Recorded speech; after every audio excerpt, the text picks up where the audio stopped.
Mesdames et messieurs, bonjour. La Chine réussit une offensive diplomatique et commerciale en réunissant 53 États africains sur 54 autour du 3e forum sino-africain qu'elle a organisé. En ouverture de ce sommet, Xi Jinping fait une promesse de 60 milliards de dollars à mettre à la disposition des pays africains pour leur développement. Chacun des pays participants a su profiter de ce forum.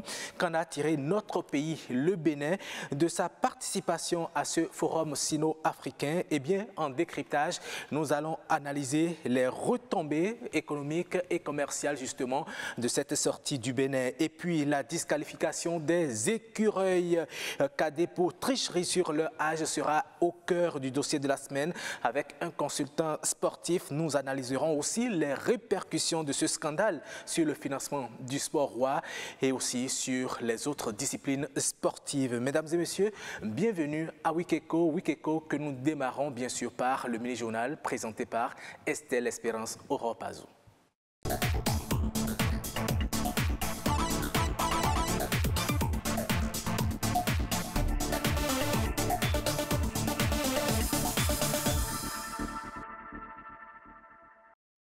Bonjour à tous et bienvenue dans le mini-journal. Payer ses obligations fiscales par le biais de l'Internet et envoyer ses déclarations sur une application conçue à cet effet, c'est désormais possible au Bénin grâce à la téléprocédure. C'est un système informatique qui regroupe le télépaiement et la télédéclaration. Il a été mis en place par le gouvernement béninois pour simplifier la déclaration des impôts et taxes aux contribuables. L'objectif aussi est d'éviter les tracasseries administratives et les fraudes. Sandrel Sani, Lazare Migan et Rodrigue Babagbeto nous font découvrir cette application et son mode de fonctionnement. L'administration fiscale se place à la tête des registres financiers. Cela l'amène à revoir dans le fond son système, d'où la téléprocédure. Le Bénin rejoint donc les rangs de certains pays africains dans la marche vers la modernisation de l'administration fiscale. Un système informatique est mis en place pour fluidifier les services. Par le passé, il faut payer à la caisse. Parfois, on mettait 2 journées avant de pouvoir faire le point des chèques. Il y a des bêtes, il y a des trucs. Donc aujourd'hui, on est à l'abri de tout ça.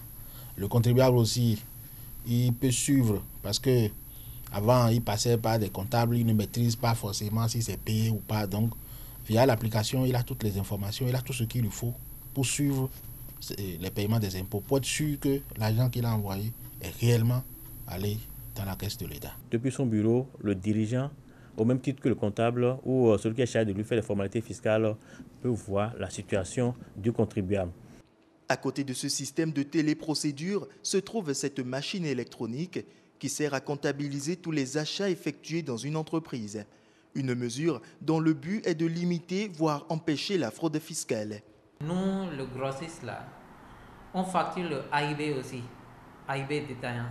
Donc cette machine-là, elle n'est pas arrivée à calculer le AIB. Donc c'est ça seulement notre souci.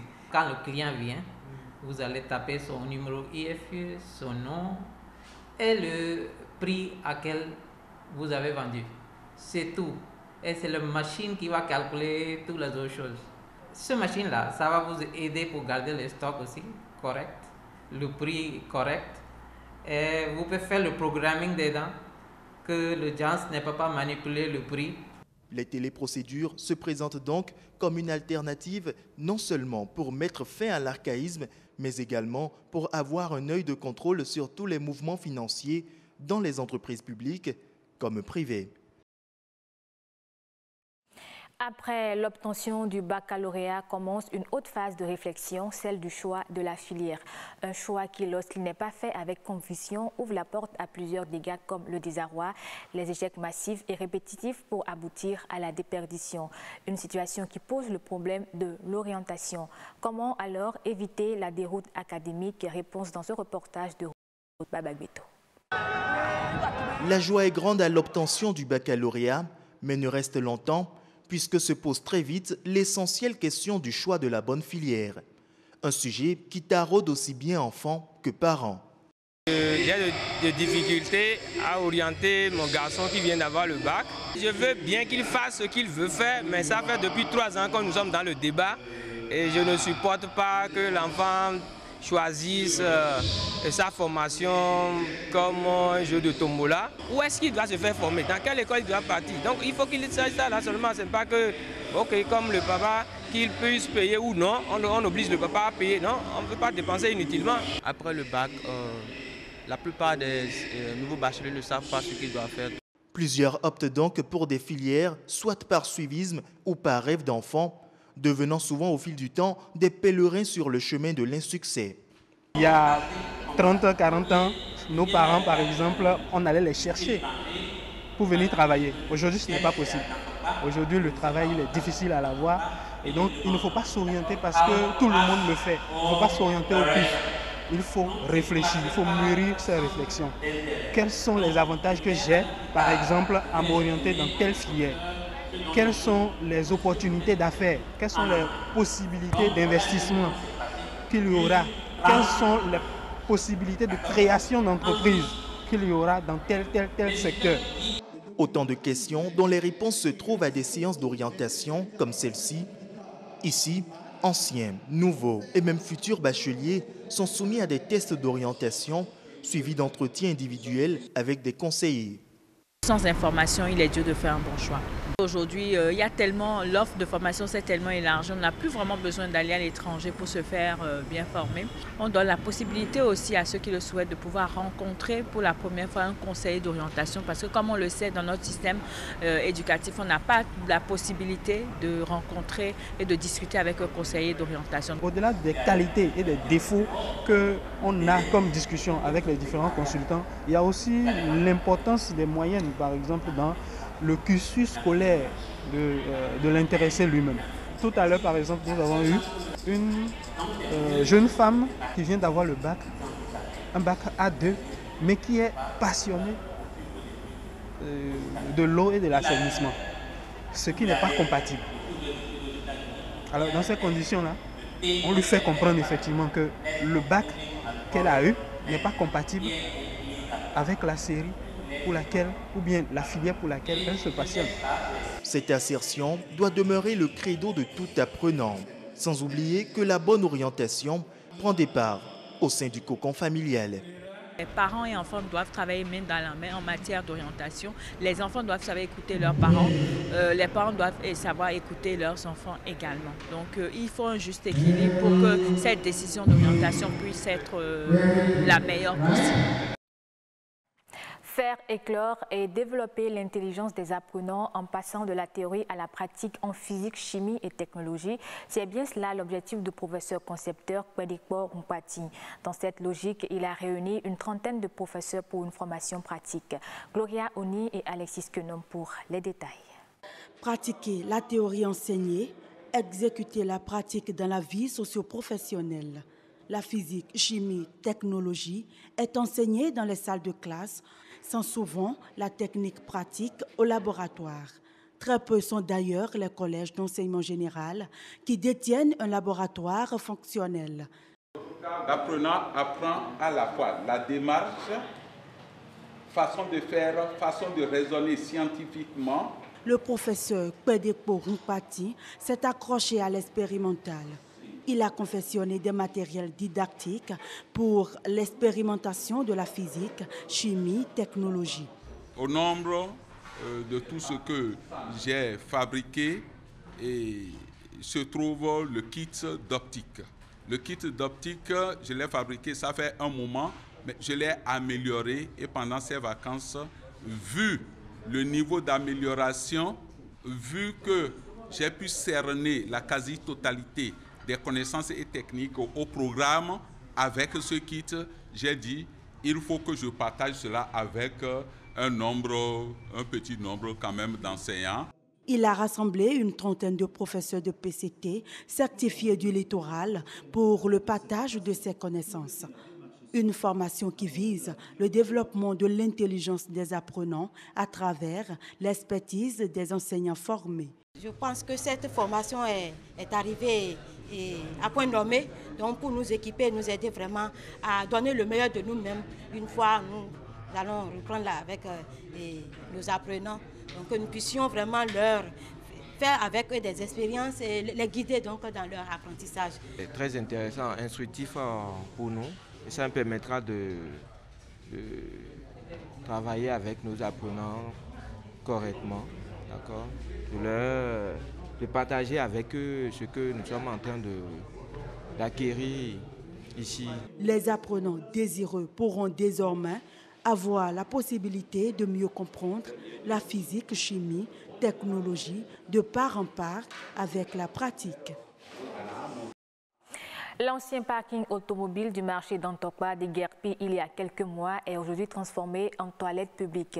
Conséquence, les vendeuses et vendeurs et autres usagers qui fréquentent cet espace inhalent des odeurs nauséabondes à longueur de journée. Pour avoir une idée de comment le parc automobile de Tokpa est entretenu, Christian Devotier et Arnaud Adadia sont allés faire le constat. Une odeur constante de l'urine se mélange à l'air ambiant que respirent des passants devant le grand marché de Cotonou. Le parc triangulaire de Tokpa est-il devenu un vaste urinoir public? Des pisseurs ne sont pas gênés d'arroser les lieux de leur urine, même devant la caméra, à ce lieu aujourd'hui vidé de ses automobilistes. Depuis le temps qu'on a dégagé les gens sur le parc, ça sent beaucoup. Les gens viennent uriner sur le parc, les gens viennent chier, viennent les ordures. On ne pas aller sur le marché. L'état où le marché est, c'est pas bon. Ils vont nous rendre malades. Ok, l'odeur, si la pluie tombe, l'odeur vient dans le marché. Ils sont pas tranquilles. Des fois, il y a même les gens qui ne sont même pas, ils rentrent dans leur hangar et se cachent à cause de l'odeur. Nous prions l'État de vite valoriser l'espace dégagé. Cela fait maintenant un bon moment que la préfecture du littoral a fait quitter les conducteurs de taxi des lieux de façon précipitée. À ce jour, l'on se demande à qui cela incombe aujourd'hui d'entretenir cet ancien parking.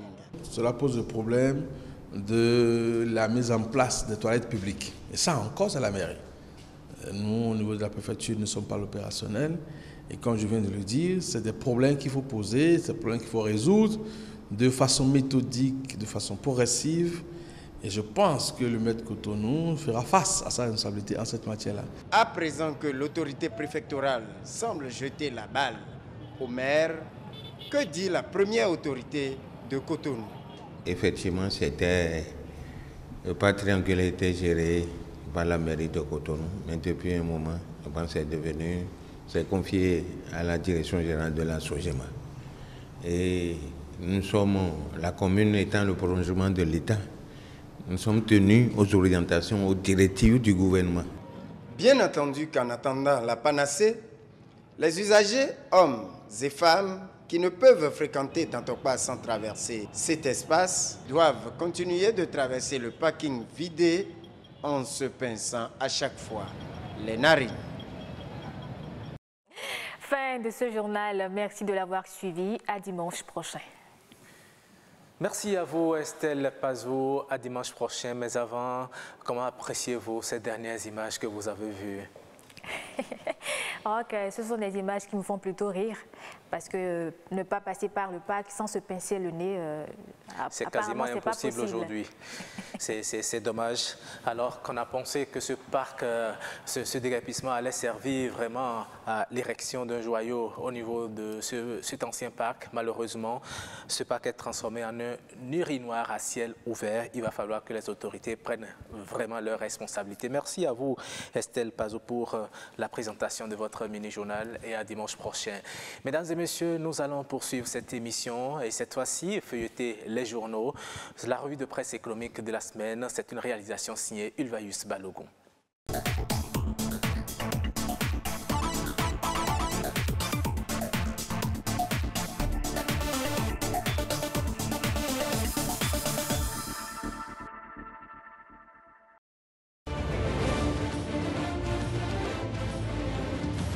Bonjour à tous et bienvenue à l'actualité économique de cette semaine. Le chef de l'État, Patrice Talon, est en Chine depuis le début du mois de septembre dans le cadre du 3e sommet Chine-Afrique. Le Matin affiche en sa manchette « Réforme structurelle pour une économie plus compétitive. La Chine encourage les efforts de Talon ». Nouvelle expression dans la même dynamique révèle pour sa part que Talon et Xi Jinping regardent dans la même direction avec la même acuité et explique que les relations séculaires entre le Bénin et la Chine n'ont pas pris de ride, car le président Xi Jinping est revenu sur les projets de coopération déjà en cours et la nécessité de renforcer les efforts d'investissement au Bénin, notamment en matière de tourisme et de promotion culturelle. L'économiste renchérit Forum Sino-Africain 2018, la coopération économique bénino-chinoise consolidée. Cela à travers des projets déjà en cours, dont la rénovation du Palais des Congrès de Cotonou et du Stade Général Mathieu Kérékou, du projet de construction de l'aéroport de Bodigbe, de la route des pêches et de la mise en place des conditions favorables à l'exportation du soja en Chine. Et au journal L'économiste d'ajouter qu'en marge du forum, d'autres rendez-vous sont organisés pour permettre à la délégation béninoise d'échanger avec les investisseurs chinois pour vendre les potentialités du Bénin afin d'investir davantage dans le pays. De la Chine, revenons au Bénin, plus précisément à Malanville, pour constater l'effondrement du pont qui relie la route inter-État numéro 2 Bénin-Niger. L'économiste alerte, affaissement du pont Malanville, arrêt des échanges commerciaux entre le Bénin et le Niger. Pour ce quotidien, les possibilités d'échanges commerciaux directs entre le Bénin et le Niger sont impossibles. Dans cette épreuve, les statistiques disponibles jusque-là annoncent le Bénin grande victime et le plus perdant de cette catastrophe. En effet, les échanges commerciaux entre le Bénin et le Niger, selon les statistiques de l'INSAE, sur le commerce extérieur réalisé en 2016, sont estimés à 6%, donc en nette progression par rapport à 2014 où ils étaient de 4,4%. Si rien n'est fait, poursuit l'économiste, le Bénin perdra les jours à venir un important client, pilier non négligeable de son économie, rien qu'à voir l'étendue des rapports entre le port autonome de Cotonou et le Niger. Fraternité conclut alors le Bénin coupé du Niger. Si d'un côté les échanges commerciaux ont pris un coup dur, de l'autre des experts travaillent à lever les barrières des échanges commerciaux entre le Bénin et le Nigeria. La nation nous apprend que le désir du secteur privé béninois est de moderniser les relations commerciales avec le Nigeria en mettant en place un espace assaini et compétitif, débarrassé des entraves de toutes sortes. Des obstacles multiples qui vont des contrôles illégaux sur le corridor aux pratiques douanières non harmonisées et à la corruption engendrée par certaines pratiques commerciales restrictives, ce qui impacte négativement les flux commerciaux et constitue un frein au développement économique entre les deux pays. Dépenses publiques au Bénin, les salaires un poids lourd, révèle l'économiste. Pour le journal, le Bénin demeure le dernier au sein de l'Union économique et monétaire ouest-africaine UEMOA en matière de dépenses de personnel. Selon le document de programmation budgétaire et économique pluriannuel 2019-2021, les dépenses de personnel se sont établies à 337 milliards de francs CFA en 2017 contre 353 milliards de francs CFA en 2016. Soit 47,3% de dépenses de personnel alors que la norme communautaire est de 35%.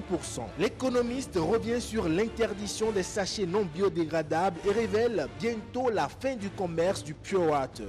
Le journal explique que le commerce de pure water, qui est devenu depuis quelques années une activité génératrice de revenus pour plusieurs personnes, va bientôt disparaître au Bénin au regard de la loi numéro 2017-39 portant interdiction de la production, importation, commercialisation et utilisation de sachets plastiques non biodégradables en République du Bénin. Le journal explique que dans la fabrication de pure water, il faut noter que les divers acteurs au Bénin utilisent les sachets non biodégradables, ce qui est désormais interdit. C'est pourquoi le journal appelle à un changement de stratégie de ces acteurs pour éviter de tomber sous le coup de la loi. Voilà pour l'essentiel de la revue économique de cette semaine. À la prochaine. Merci à Ulvaeus Balogun pour cette revue assez fournie. Ulvaeus qui me rejoint dans quelques instants sur le plateau de décryptage pour analyser les retombées économiques de la participation béninoise au 3e sommet sino-africain. C'est juste après ceci.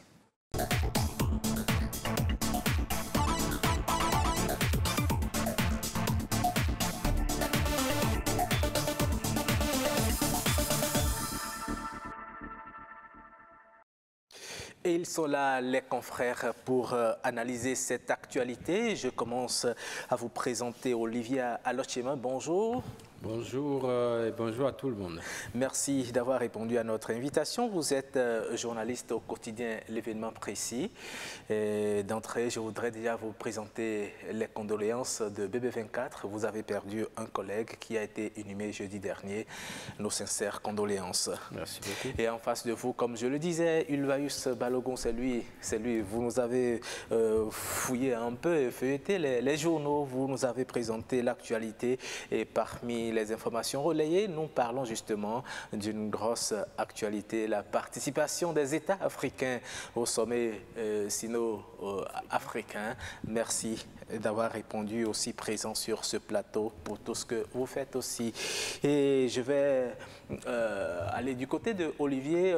La Chine a réussi à mobiliser pratiquement toute l'Afrique sur 54 nations. 53 ont répondu présent pour discuter des questions de développement et de financement des projets de développement de l'Afrique. On dit que c'est une première. Est-ce à dire que la Chine est en train de prendre le contrôle de l'Afrique ou bien elle a déjà pris le contrôle de l'Afrique? Merci beaucoup. Avant même de démarrer, je voudrais déjà dire, il faut prendre date à partir de maintenant, que d'ici 2030, la Chine sera la première puissance économique et militaire du monde, selon toutes les analyses. Par conséquent, nous, Africains, nous devrons réorienter nos stratégies de conquête. Parce que l'Afrique est le continent du futur. Tout à fait. Et nous devons déjà, dès maintenant, commencer à élaborer des stratégies pour attraper les opportunités qui se présentent déjà du côté de la Chine. Ce que je veux dire, c'est quoi? Est-ce que ce n'est pas ce que vous dites là que les chefs d'État et de gouvernement africains ont perçu? Oui, effectivement, c'est devenu une évidence. L'Europe est en décadence, l'Amérique, n'en parlons pas. L'Amérique s'est même mise en marge de l'économie mondiale, des États-Unis. Tout à fait. Et la Chine est en train d'avoir une politique futuriste qui voit l'avenir. Moi, si j'étais à la place des dirigeants béninois, la première chose que je ferais, c'est de commencer à enseigner le chinois à partir de la 6e. Si j'étais... Et d'enseigner la philosophie chinoise à partir de la 2e. Et donc d'éliminer, enfin, pas d'éliminer, en tout cas de diminuer la dose d'européocentrisme que nous avons connu jusqu'ici. C'est une orientation qui s'impose à nous. La Chine est devenue, depuis 9 ans, et de façon consécutive. Donc, depuis 9 ans et jusqu'à aujourd'hui, la Chine est devenue le premier partenaire commercial de l'Afrique. Donc, ça s'est imposé aux chefs d'État. En dehors du Swaziland qui n'a pas envoyé une délégation. De sa filiation au Taïwan. Bien sûr, avec des intérêts.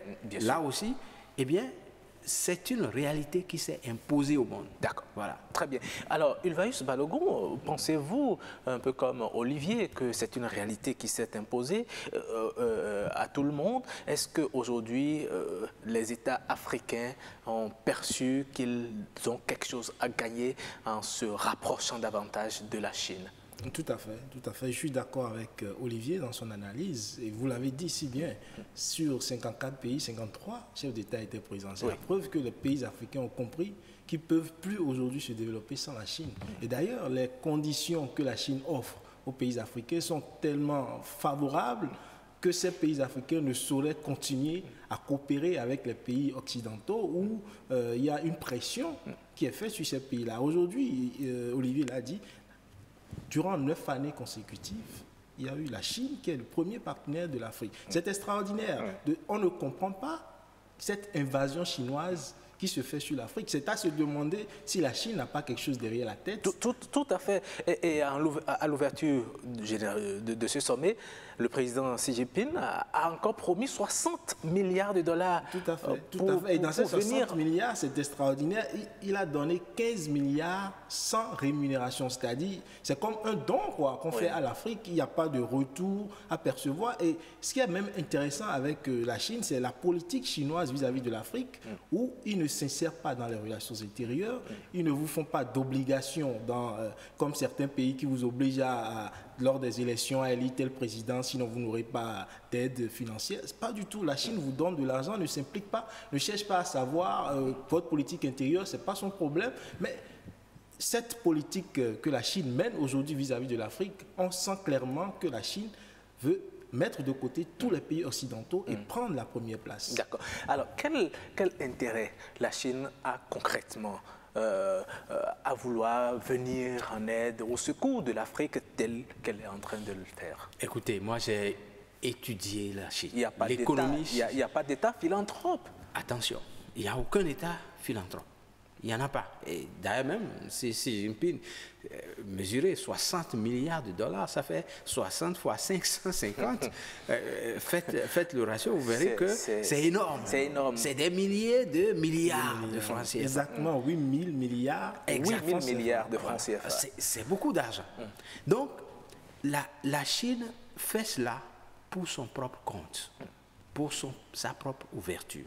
Parce que la Chine actuellement a atteint un niveau de développement, un tel niveau de développement qu'elle a besoin de nouveaux marchés, de nouveaux challenges pour booster son économie et pour amener des devises à la maison, chez elle.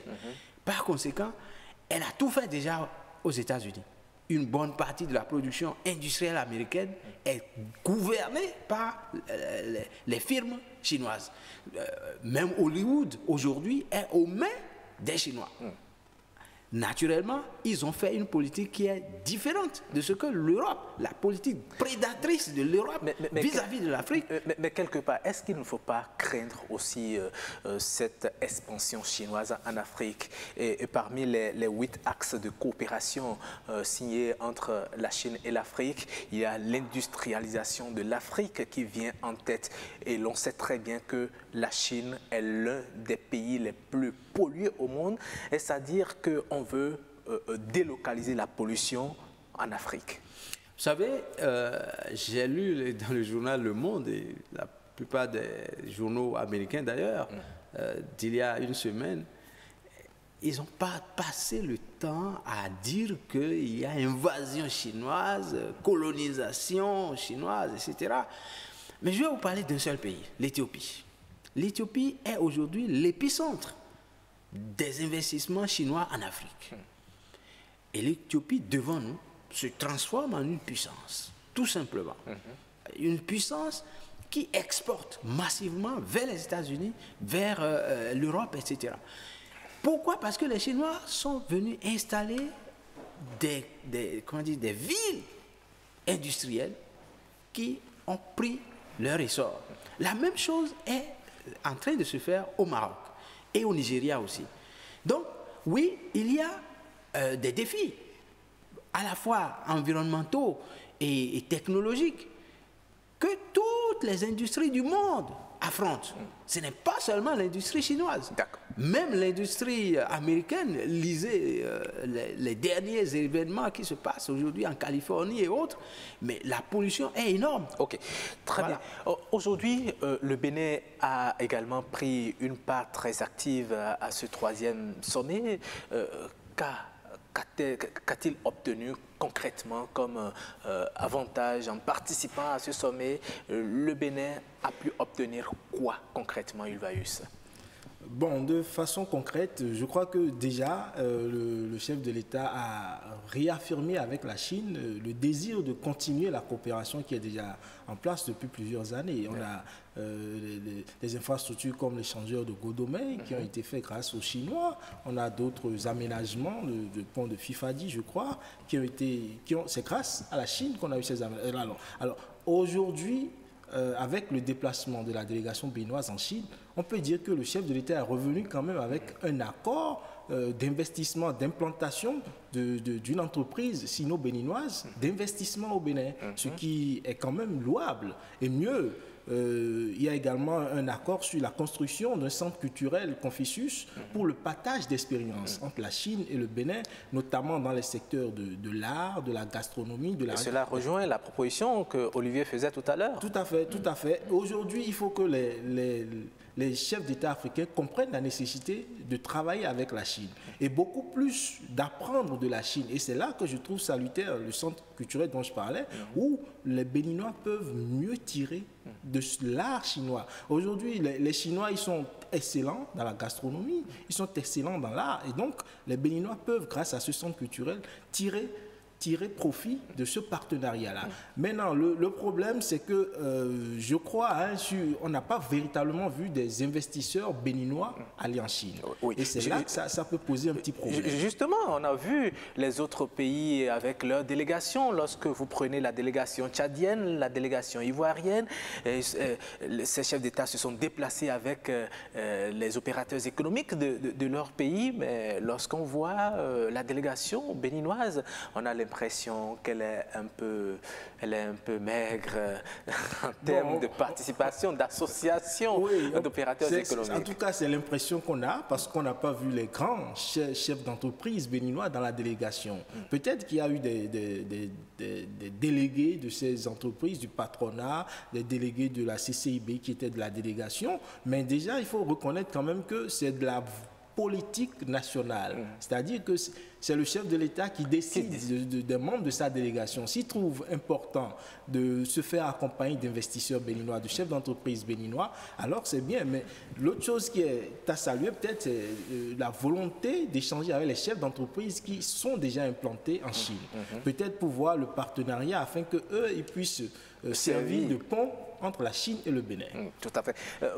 Avez-vous aussi constaté qu'il n'y avait pas une forte délégation d'opérateurs économiques béninois aux côtés du chef de l'État? Ou bien est-ce qu'il y avait un mal à cela? Le chef de l'État, il peut représenter valablement les opérateurs économiques lors de ces Vous savez, Roch, j'ai l'impression que nous répétons les erreurs qui, depuis 1960, nous ont plongé dans le sous-développement, les erreurs d'administration, simplement. On pense que le développement, c'est recevoir de l'aide des autres. Non, la Chine s'est installée aujourd'hui dans une position telle qu'elle offre aux pays africains de pouvoir exporter sur son territoire contre 0 franc comme frais de douane.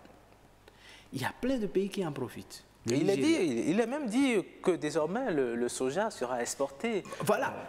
De même que certains produits. Vous voyez, moi je ne suis pas pour cette politique d'exportation des matières premières. Je ne suis pas pour ça. Regardez ce qui se passe actuellement en Éthiopie. Les Éthiopiens ne produisent pas grand-chose en termes parce qu'ils ont des terres ingrates.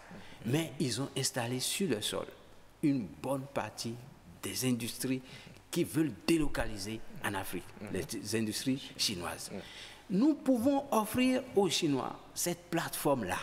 De venir s'implanter implanter leurs industries ici, parce qu'ils ont besoin de délocaliser à cause de la guerre commerciale qui a commencé avec les États-Unis. Ils ont besoin d'avoir d'autres usines tampons qui leur permettent d'envoyer des produits sur le territoire américain sans payer de frais de douane.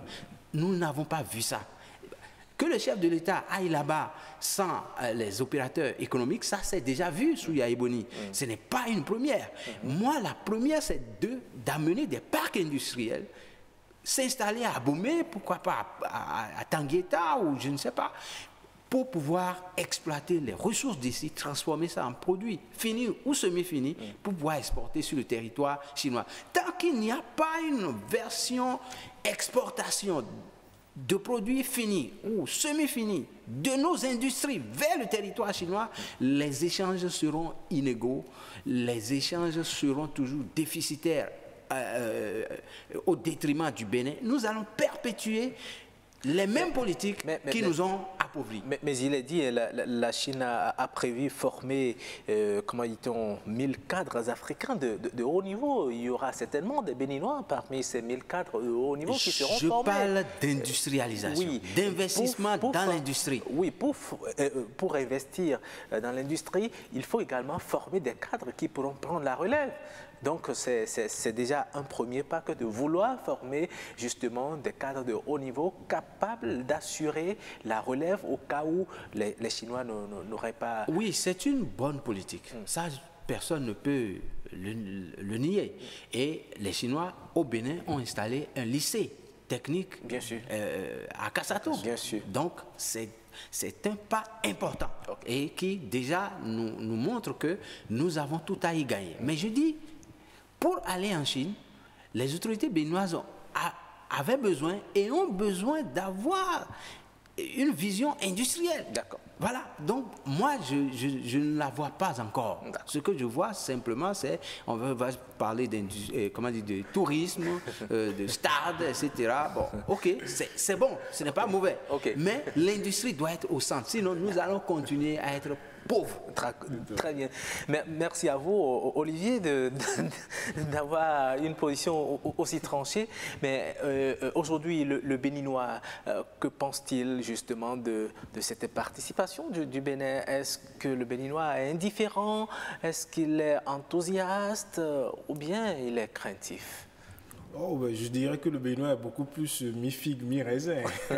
Parce qu'actuellement, on ne sait pas encore exactement. C'est vrai que la Chine a dit que ce sont souvent des dons, c'est des prêts sans intérêt. Alors, on se demande, est-ce que véritablement c'est ça la politique? Qu'est-ce qu'il y a derrière la tête de la Chine dans cette volonté de faire? Mais quand même, il faut saluer cette volonté-là. Et je dois dire que beaucoup de Béninois apprécient la chose. Vous savez, la situation qu'on traverse actuellement avec l'affaissement du pont de Malanville, c'est extraordinaire. On a les échanges entre le Niger et le Bénin qui sont coupés.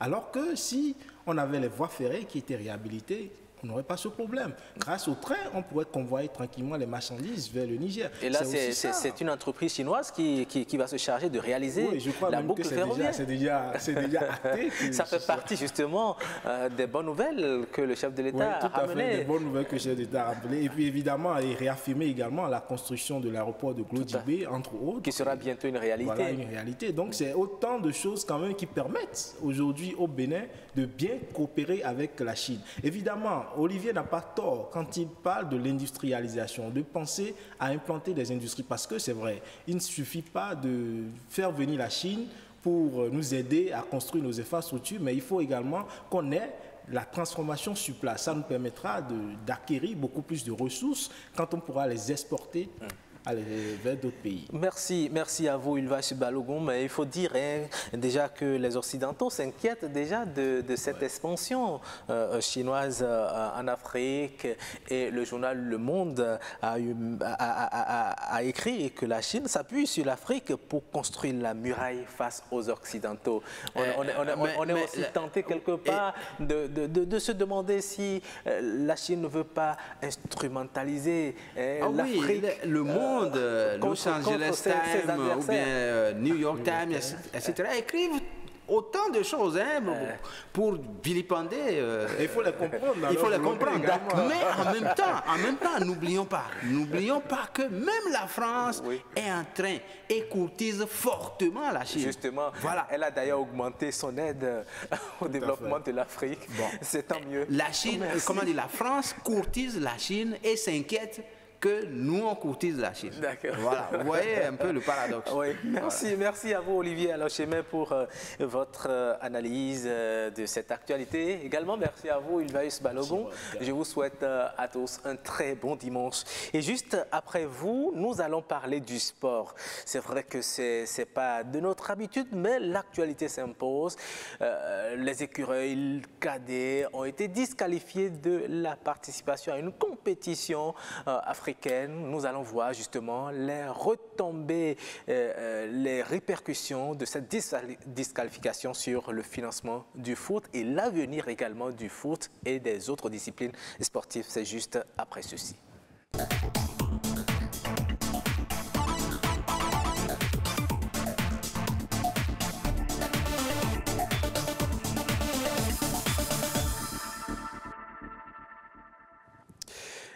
10 des 18 joueurs de l'équipe cadette des Écureuils ont triché sur leur âge. C'était sans compter avec les tests IRM qui ont au fait de révéler leur vrai âge. Ils en avaient plus de 17 ans. Conséquence, la CAF a décidé du retrait pur et simple de l'équipe béninoise de la compétition. Herman Rodrigue Amégan revient sur les causes, ce qui s'est passé pour que le Bénin ait mérité cette sanction. La turpitude au visage, les Écureuils U17 sont rentrés au pays sans le moindre match dans les pieds. 10 joueurs sur 18 ont en effet été recalés par le test d'imagerie à résonance magnétique IRM pour le contrôle de l'âge des joueurs, synonyme de disqualification. Comment en est-on arrivé là? Autopsie d'un désastre. Ce qui peut conduire à cela, c'est lorsqu'on est conscient soi-même de ses faiblesses. L'information a fait le chou gras de la presse nationale et internationale. Elle a été affichée au fronton des différentes plateformes. L'image du Bénin se retrouve ainsi écornée. C'est une situation qui a débordé et qui porte atteinte à l'honorabilité de l'image de marque du pays. Il s'agit de questions d'éthique. Moi, je suis opérateur économique. Hier, j'ai reçu des partenaires ici pour signer un contrat avec un notaire qui est béninois. Mais les partenaires ont refusé de signer le contrat devant un notaire béninois. Ils ont préféré un notaire qui soit chez eux. Donc, ça veut dire que, parce qu'au finish, on a entendu les Béninois, ce sont des faux. Vous imaginez, ce n'est pas le sport seul que cette situation touche. Ça touche toute la nation. En tout, c'est le Bénin et surtout le mouvement sportif qui reçoit un coup de poignard. Les athlètes en règle vont se retrouver victimes collatérales d'une situation malencontreuse.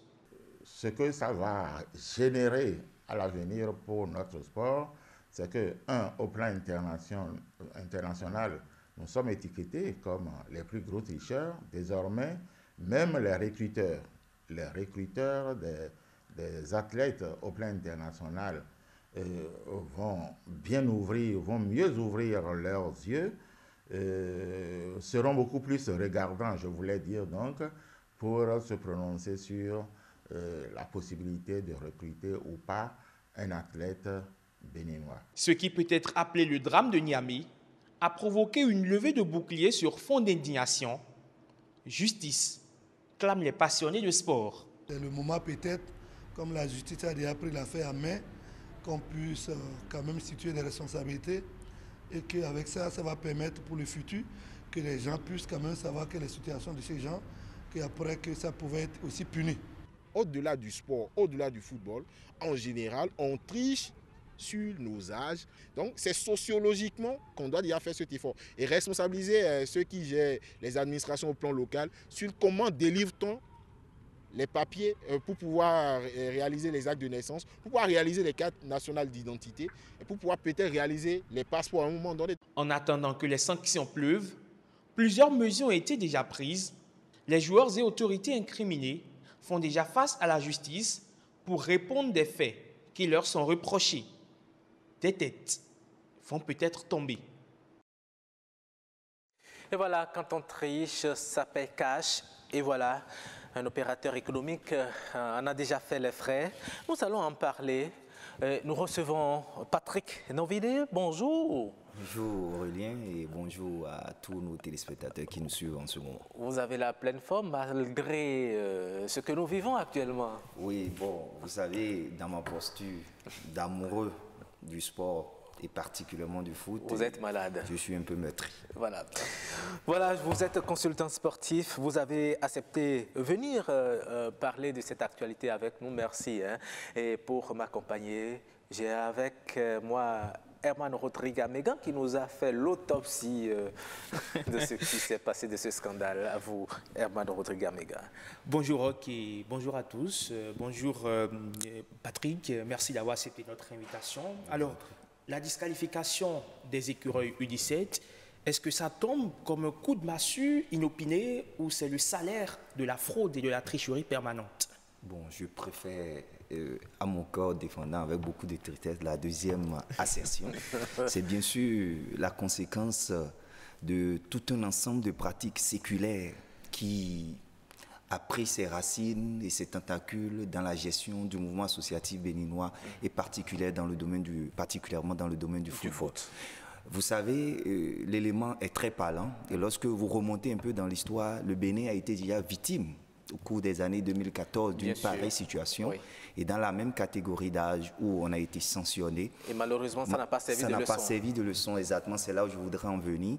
Et c'est donc pour cette raison que je dis que c'est une pratique qui s'est ancrée dans les habitudes parce que, au-delà donc de la compétition et du terrain, il y a des enjeux économiques, il y a des questions, pour être dans le langage vulgaire, de sous qu'on doit se partager dans le processus qui fait que on biaise tous les processus, que ce soit administratif, institutionnel, organisationnel. Est-ce que ce n'est pas parce qu'on n'a pas eu à sanctionner quand cela s'est passé que les gens ont pensé que, bon, on pouvait se livrer justement à ces fraudes? Oui, mais écoutez, ça va de soi.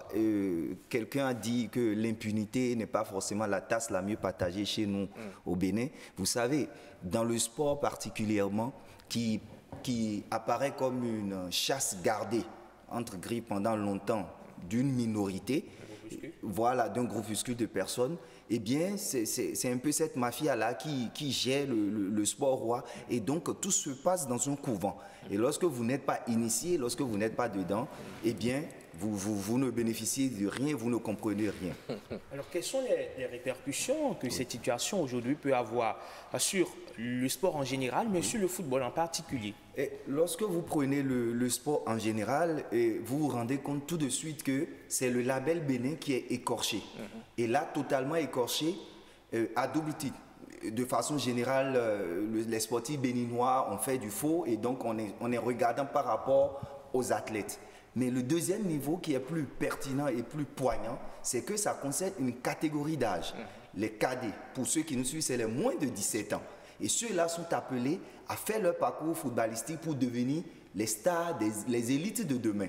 Et donc, c'est le processus qui est subitement coupé parce qu'il y a eu tricherie. Donc, ces enfants ne sont pas censés terminer forcément leur carrière au Bénin. C'est un parcours qui devrait les amener vers d'autres cieux en franchissant les catégories d'âge.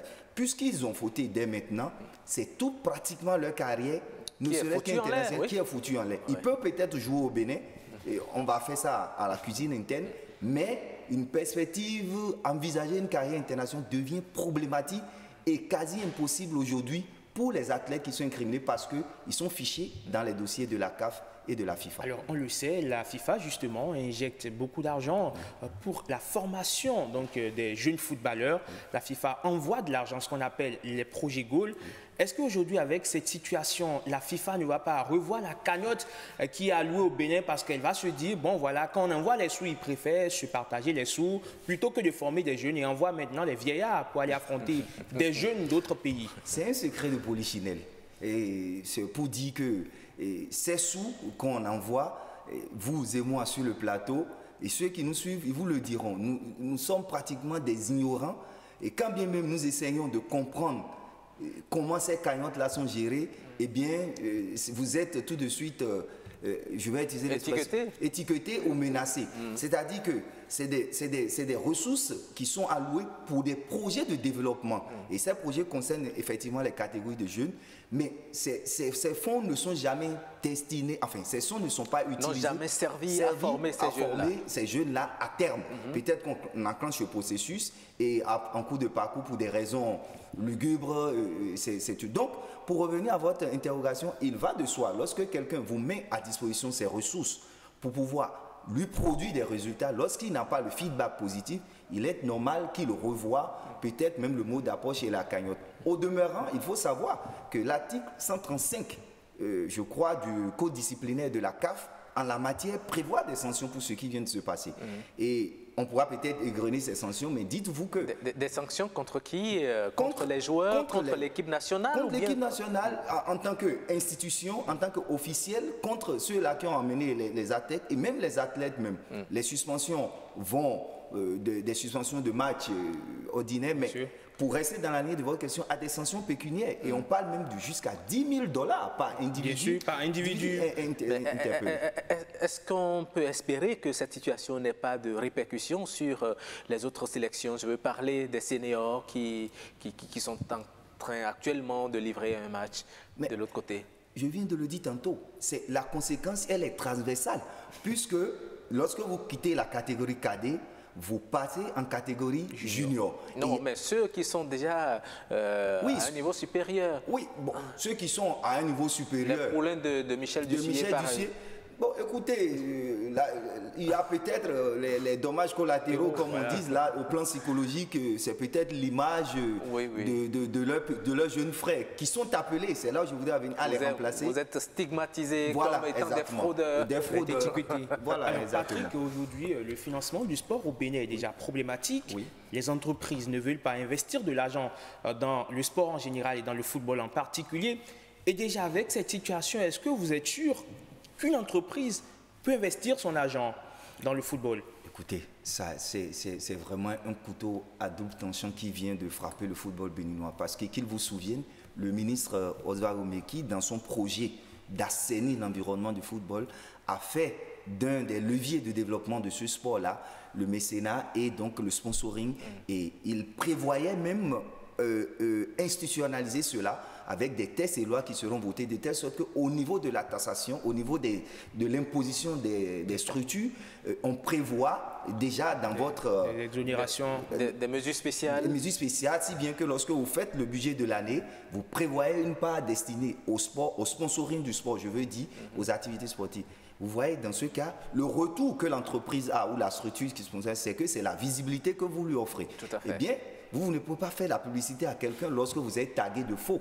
Eh bien, déjà que les gens n'étaient pas trop porteurs, ils n'étaient pas trop regardants, ils n'étaient pas trop motivés à investir dans une discipline qui peine à exprimer donc toutes ces potentialités. Avec cet événement-là, eh bien, je pense que plus d'un nombre d'entrepreneurs vont encore appuyer sur le recul frein.